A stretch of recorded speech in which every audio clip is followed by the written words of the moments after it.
And now our final notes of the course deal with the end of the Cold War and the Ford and Carter administrations, and then the 444 days in which America was held hostage from 1979 to 1980, and then the rise of Ronald Reagan and the new conservatism, followed by the collapse of the wall, which you see in the photo before you, the collapse of the Berlin Wall, and a new set of problems on the horizon. One of the first things that characterized the 1970s was the American POWs in Vietnam coming home at last.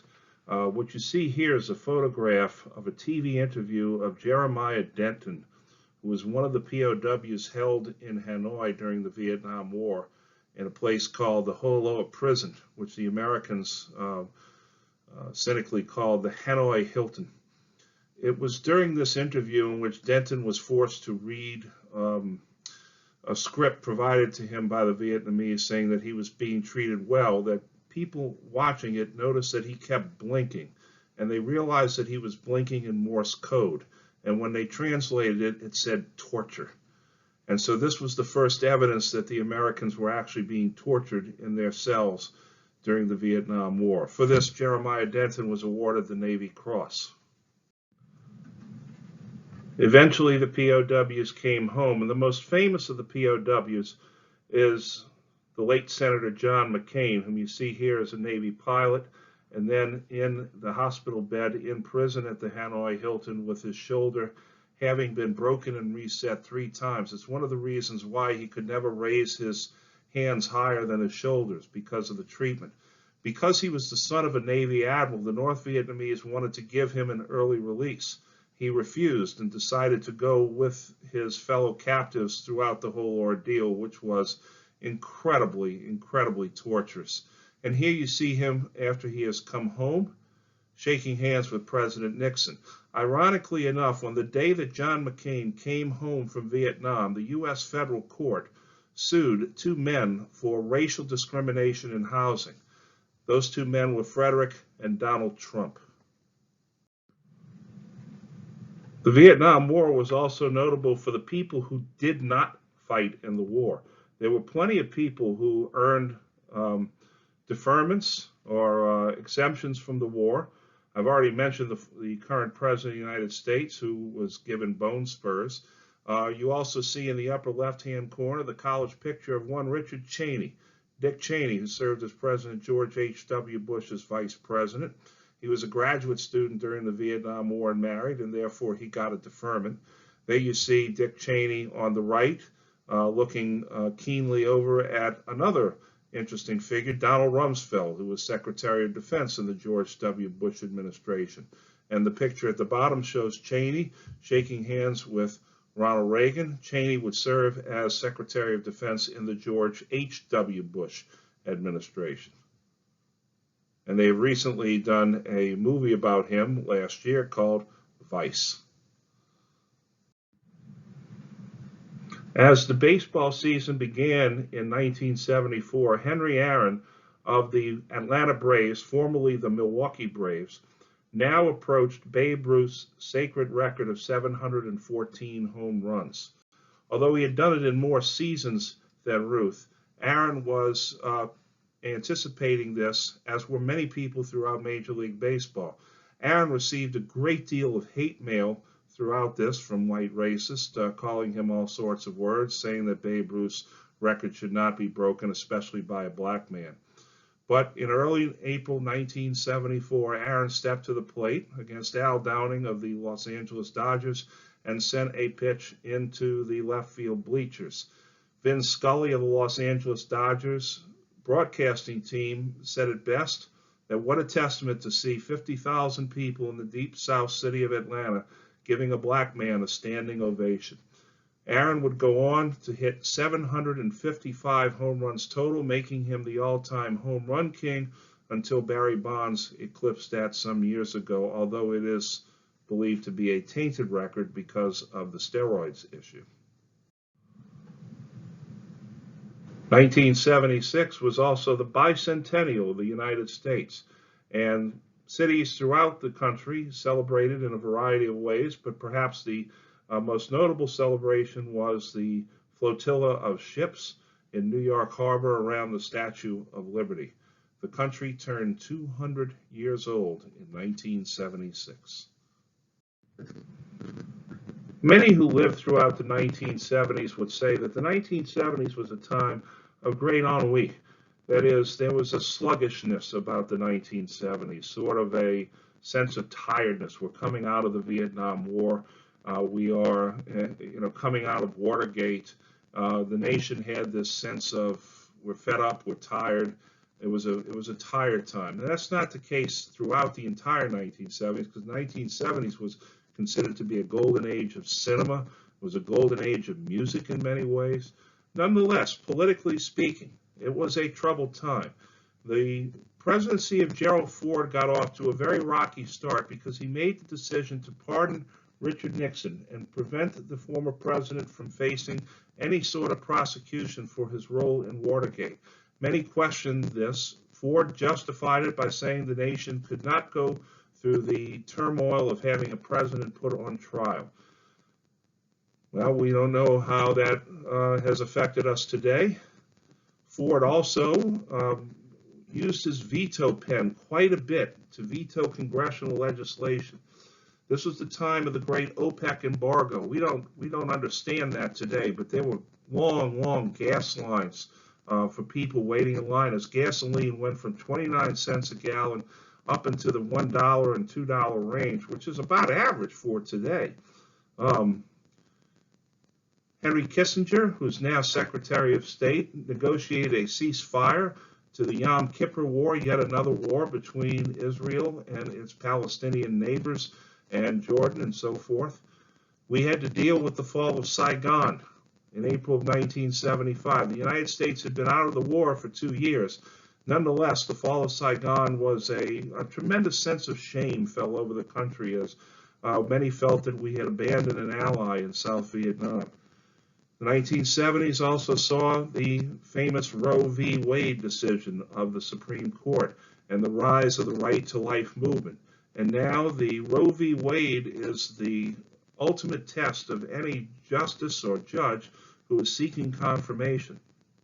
This is also the time of affirmative action, in which the government makes attempts to try and rectify long-standing systematic racism in hiring practice. Affirmative action has been widely criticized. It's been widely lauded, depending on what side of the political spectrum you lay. All this led up to the election of 1976, and the Republican Party had a problem. A growing conservative right-wing movement was threatening to divide the party. Gerald Ford chose Robert Dole, senator from Kansas, as his running mate, but Ford got a heavy challenge from Ronald Reagan, the governor of California. And the speech that Ronald Reagan made at the end, conceding the nomination to President Ford, many said that he should have made before the decision had been made, and it might have divided the convention, and it might have given Reagan the nomination in 1976.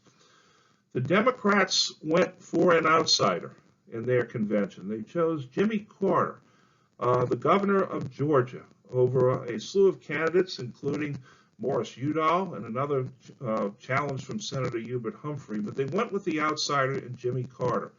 And the Ford-Carter race was a very close one, went down to the last few hours, but it was a rather dull race despite all this. And so now Jimmy Carter becomes president of the United States.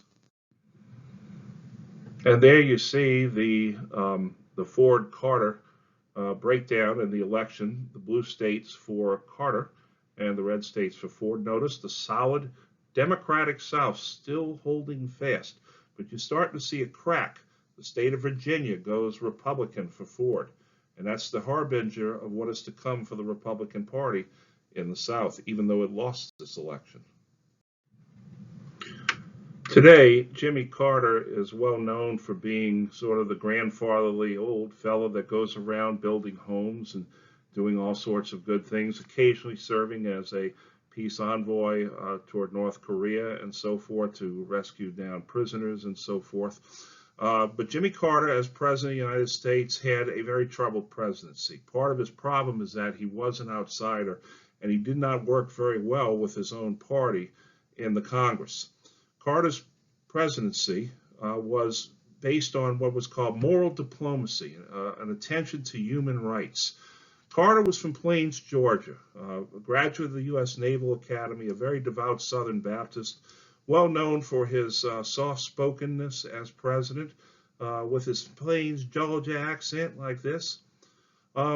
His big problem is that he got up on the TV one night and he said that the nation was suffering from a national malaise. That is the sort of the tiredness, the ennui that the nation was going through in the 1970s, and that we needed to put on sweaters during the energy crisis and turn down the heat and save a little bit more. And this got a great big push from the right, saying we need to start focusing more on our greatness as America and to ignore things like this. Carter also did not have much success with the SALT II Treaty of 1979. It was withdrawn from consideration by the Senate. Carter had to deal with the Sandinista Liberation Front that was growing in Central America, especially in the country of Nicaragua. There was, of course, the 1980 Olympic boycott, in which the United States refused to send its athletes to the Olympic Games that were being hosted in Moscow that year. And this was a response to the Soviet invasion of Afghanistan in 1979.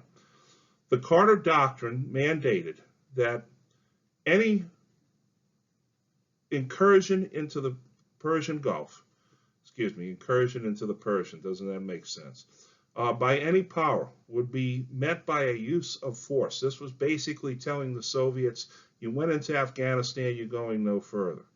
And this, of course, is the time of the energy crisis, which pales now in comparison to what we're going through today in regards to the COVID-19. But at the time, it was considered to be a big stain on the Carter presidency.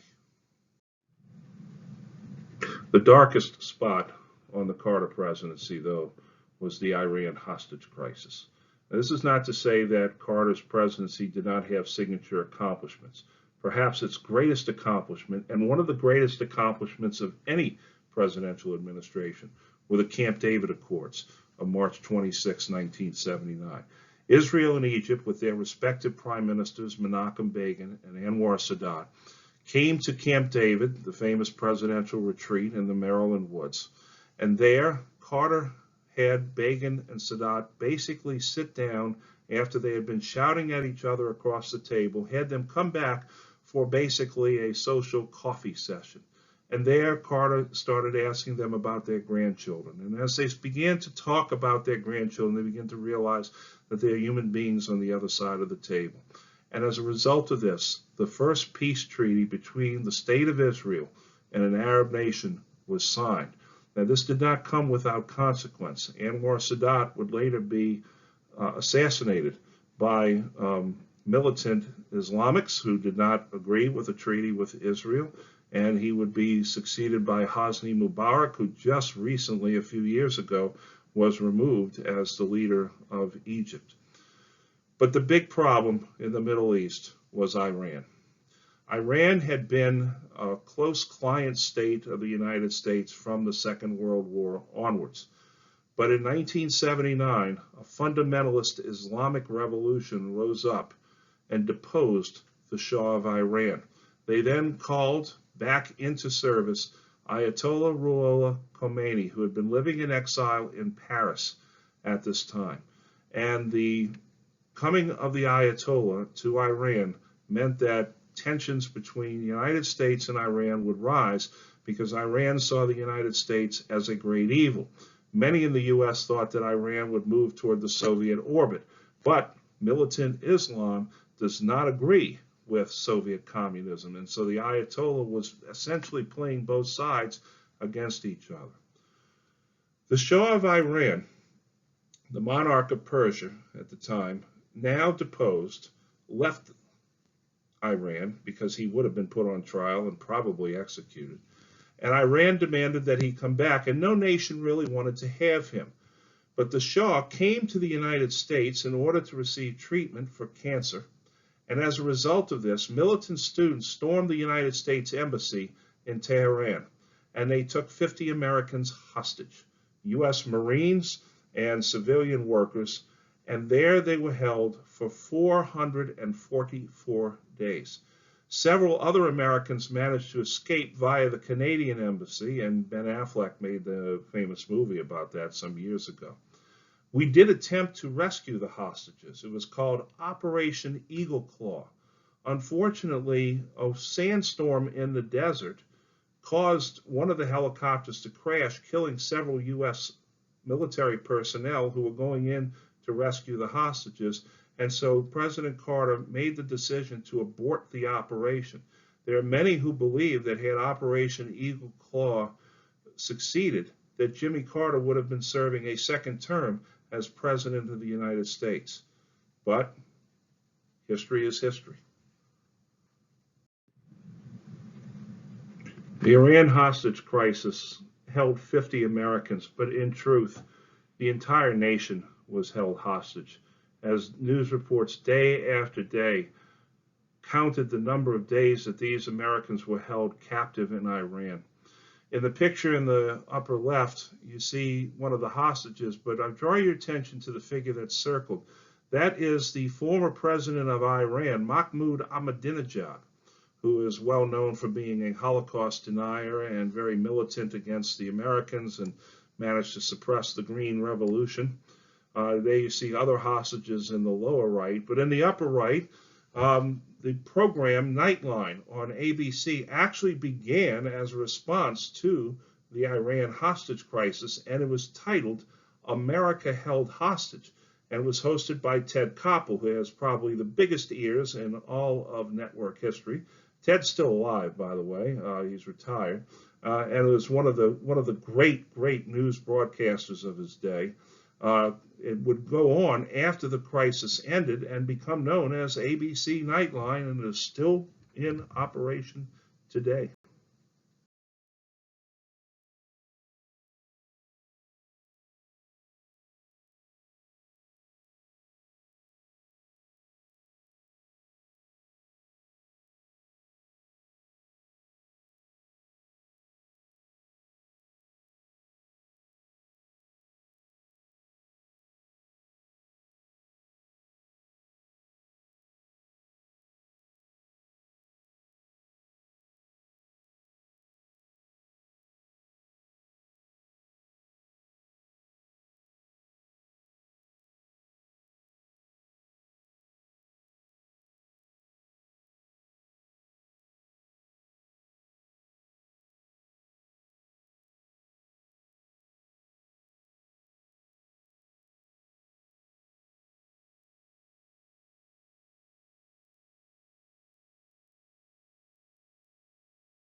The troubled Carter presidency, the national melees, the apparent staleness of the Cold War, and most importantly, the Iran hostage crisis paved the way for Ronald Wilson Reagan, the second son of a family.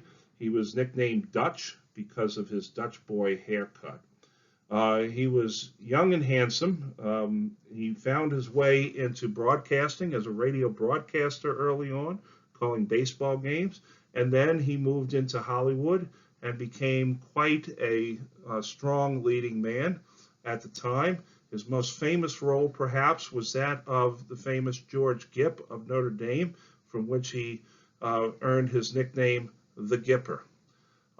He then moved into presidency of the Screen Actors Guild of America, where he actually served as an undercover FBI informant, letting the FBI know who were members of the Communist Party in Hollywood.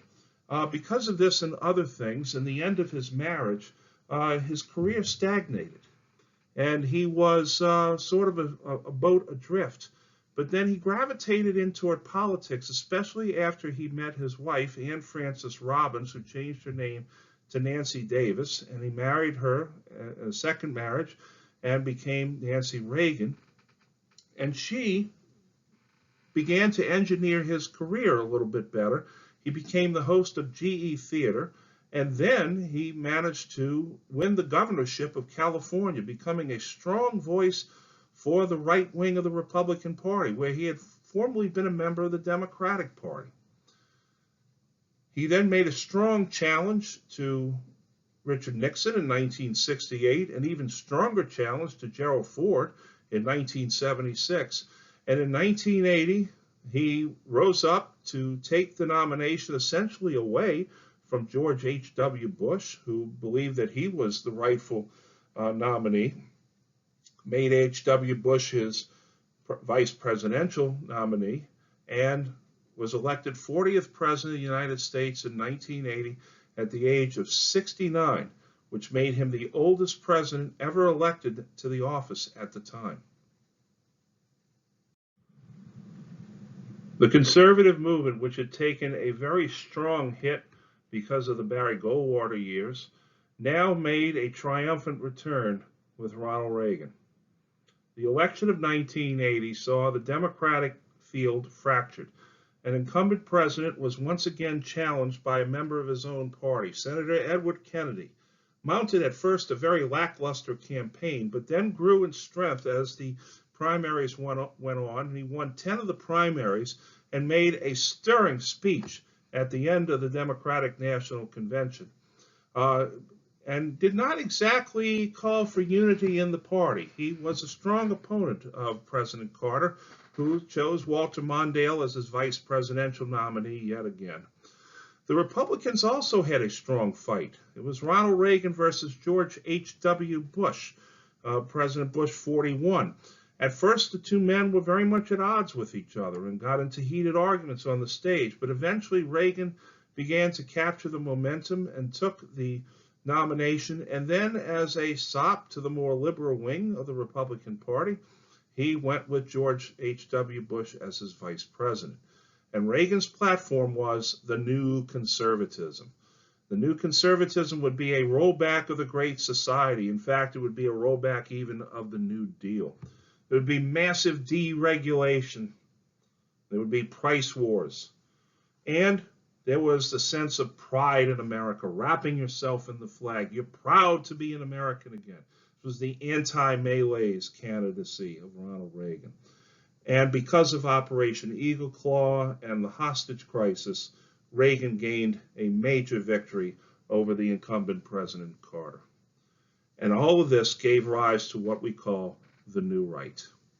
There were groups, especially among the evangelical whites of the South, the Moral Majority led by Jerry Falwell, and the Christian Coalition, which energized evangelical white Protestants to take up Republican causes, especially social causes, that is, abortion, legislation against homosexuals, and other social movements in the country. This is what the New Right would focus on. Reagan himself was known as the great communicator because he had an ease of speaking, no doubt due to his days as an actor. He portrayed a great image to the American people. But he was definitely imbued with the right wing of the Republican Party that had reached out during the Southern strategy to bring in disaffected Southern Democrats. Where does Reagan make his announcement of his candidacy for the presidency? He does it in Philadelphia, Mississippi, the place where the 3 civil rights workers were murdered, and he talks about states' rights. Reagan also now begins to embrace what is known as supply-side economics, or trickle-down economics. That is, tax cuts for the wealthy and affluent will free up money, and that money will then trickle down to the rest of us as it is spent in the economy. George H.W. Bush during the campaign called it voodoo economics, and there are still many today that debate whether or not trickle-down economics actually work.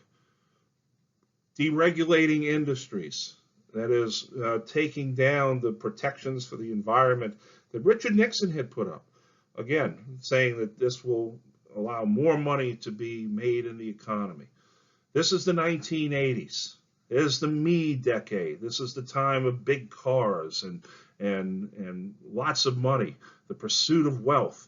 And also, Ronald Reagan came in saying that the national debt was too high. The national debt begins to expand even under Ronald Reagan. And where is that money being spent? No longer on the social programs of the Great Society, but instead into the military defense industry. Because if you're going to embrace American greatness, therefore, Reagan says you have to embrace the power and the might of America. We need to have the best weapons. We need to have the strongest military in the world.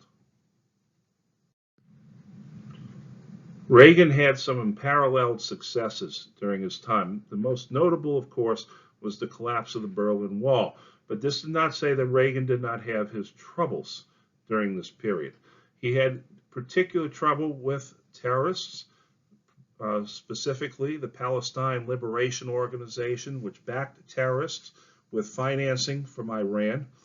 There was the infamous Beirut embassy bombing of 1983, in which 241 Marines were killed in their barracks by a truck bomb. Americans were still being held hostage even under Ronald Reagan. Even though the 50 American hostages had come home from Iran, there were plenty of hostages in the Middle East. The most notable of them was Terry Anderson, a worker in the Middle East. Reagan now begins to engage the Soviets in sort of almost a death grip. He calls the Soviets the evil empire. The Soviet Union by this point had become a decrepit institution run by decrepit men. After Leonid Brezhnev died, Yuri Andropov, who was the head of the KGB, now takes over, but Andropov was dying of cancer. After Andropov takes over, he dies, and then he is replaced by Konstantin Chernenko, who was simply nothing more than an incompetent apparatchik whose job was essentially to light Brezhnev's cigarettes. Yet, for all of this, despite the fact that the Soviets were beginning to crumble, Reagan increases the military budget and then promotes one of the most fantastic bluffs in the history of all weapons systems, and that is SDI, Strategic Defense Initiative, called the Star Wars defense. It made the Soviets apoplectic. It meant that there would be a series of satellites thrown into space in orbit around the Earth that would use lasers to knock down missiles. And for this, the Soviets were finally brought to the table to start talking and negotiating for a ratchet down in nuclear arms.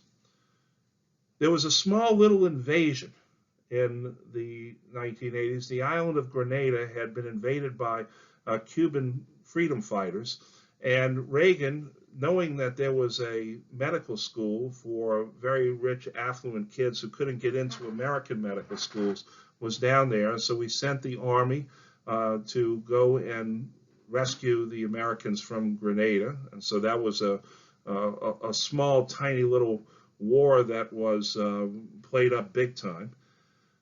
But the biggest problem that Reagan had was what was called Iran-Contra. A Beirut newspaper broke a story that the Americans were actually selling arms to Iran and then having the Iranians release hostages in Lebanon as a result of this. And then the money that we made from the sale of the arms to Iran would be funneled to the Contras who were fighting in Nicaragua in Central America. Okay? Well, the story breaks in a Beirut newspaper, but then it catches on, and then it catches fire in the American press.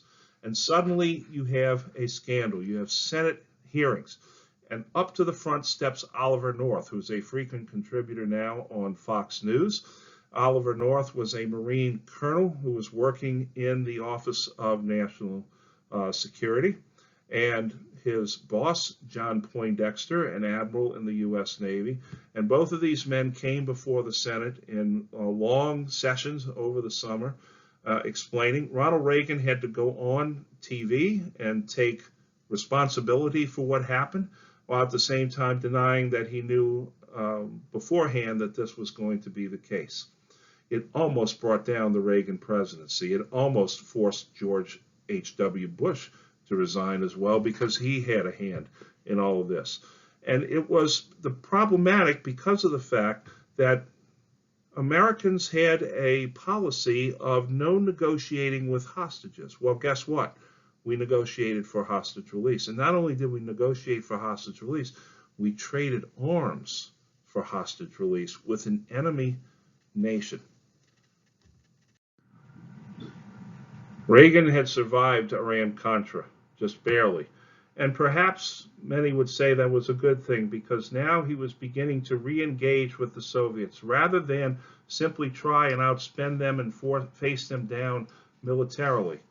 He now begins to open negotiations with them, because in the Soviet Union, a new young leader by the name of Mikhail Sergeyevich Gorbachev takes the helm. He was the youngest member of the Soviet Politburo. He was energetic.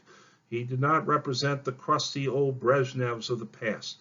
And he understood that in order for his Communist Party, and he was a dedicated communist, to survive, that there had to be changes within the Soviet Union. And he calls this glasnost, which means openness in the Soviet Union.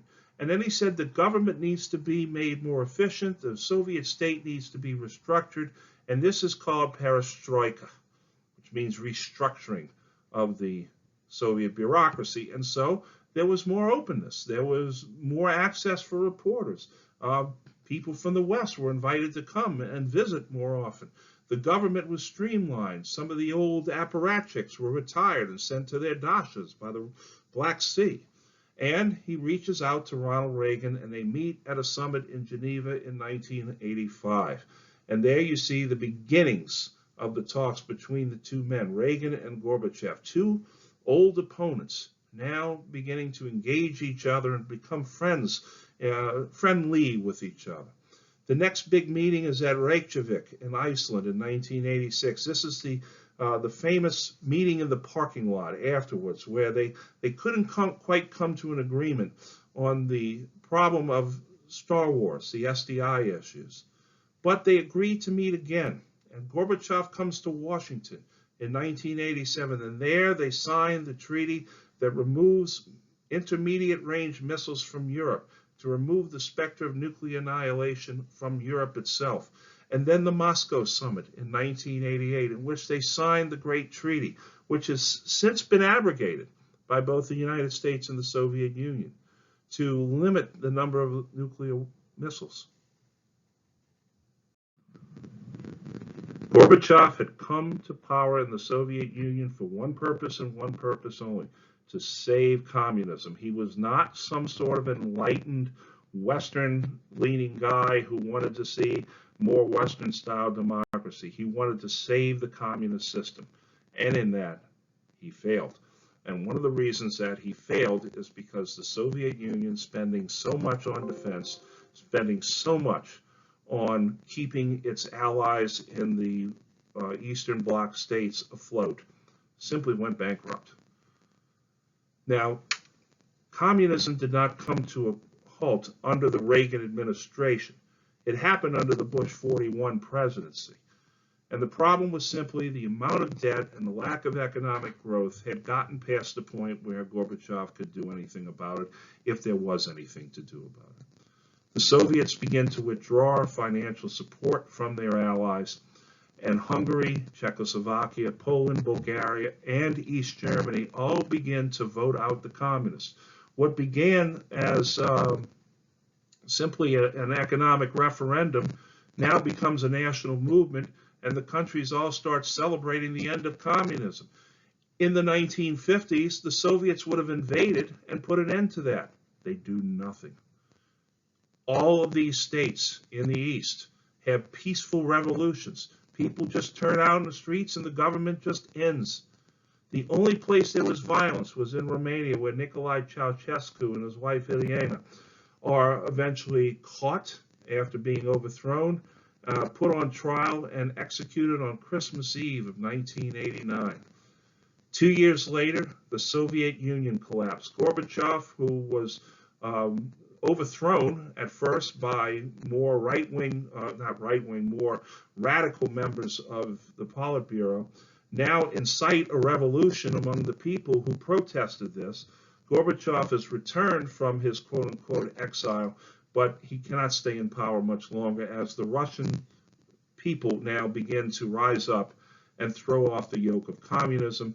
The Soviet Union collapses. It's replaced temporarily by what is called the Commonwealth of Independent States, led by Russia, and then all of the surrounding states, Belarus, the Baltic republics, Ukraine, Tajikistan, Kyrgyzstan, Tajikistan, Kazakhstan, Georgia, Armenia, Azerbaijan. All of these states now begin to declare their independence from the Soviet Union and from the Russian sphere. And so, with very little violence other than in Romania, and that's limited to just the dictator and his wife, communism comes to an end. And everybody was happy. And yet, as I've often said in this class, there is a dark side to the force. The end of communism also begins to unleash forces in those communist nations that had, for a long time, had their forces suppressed. And now that they're no longer suppressed, they start going back to hating each other over petty national rivalries, such as the Bosnians and the Serbs and the Ukrainians and the Russians and the Moldovans and the Albanians and the Kosovars and the Croats, and so on and so forth. It begins a new set of problems in a new century. Here you see Ronald Reagan and Mikhail Gorbachev signing the treaty to reduce nuclear missiles, to cut down the number of nuclear missiles produced, and to destroy the number of nuclear missiles that are already in service. On the left, you see Mikhail Sergeyevich Gorbachev with his famous birthmark on his head, signing the treaty, with Reagan, of course, on the right.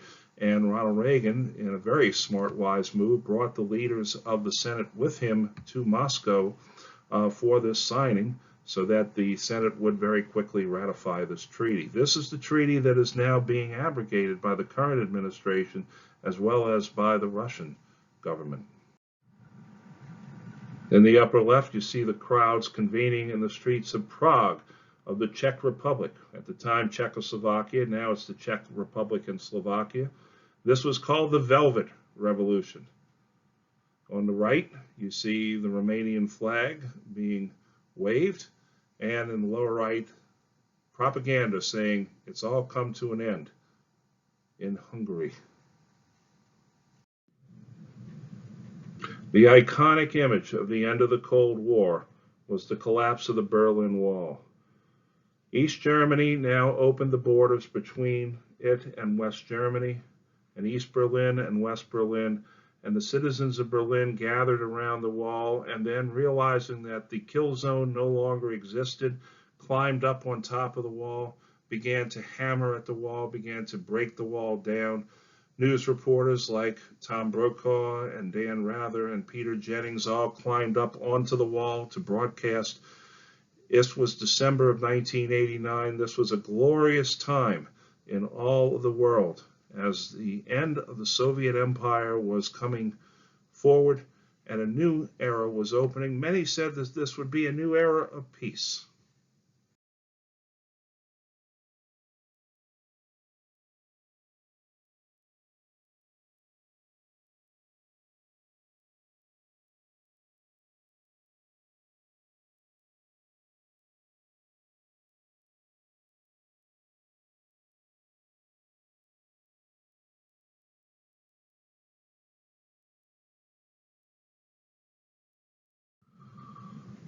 Unfortunately for the world, the end of communism did not mean the end of troubles. It simply meant an era of new issues, of new problems that would exist and rear their ugly heads over time. We have studied throughout this entire course that moments in history, that events, that people, and wars, and economic crises, and so forth, institute great changes throughout the country, throughout the entire world. The United States adjusted to the end of communism by becoming the sole superpower in the world. But it found out very quickly it could not be the police officer of the entire world, and that the entire world, there were portions of it that did not want the United States as its police officer.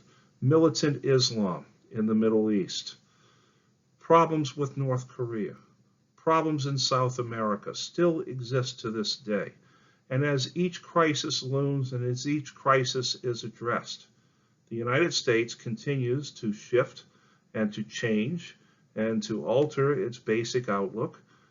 And that is what we have studied throughout this course, that with every major event comes great changes along with those resolutions, and that the next issues of the next day and the next era and the next decades and so on are going to present themselves with new issues for this country, both politically, socially, culturally, in regards to gender, and in regards to race. And so it is my hope that throughout this entire course that you have been able to understand in part and hopefully in full that the history of the United States is a very complex one, and it is one that has taken many turns and many divergences throughout its period. I wish to say thank you to all of you all who have put up with the coronavirus pandemic and done the best that you could throughout this semester and have excelled in some ways. I hope that I will see some of you all, especially history majors, in my classes down the line. I will be available again on Thursday from 10 o'clock to 4 o'clock to talk about grades and to talk about the coming final exam. Take care of yourself and make sure you wash your hands.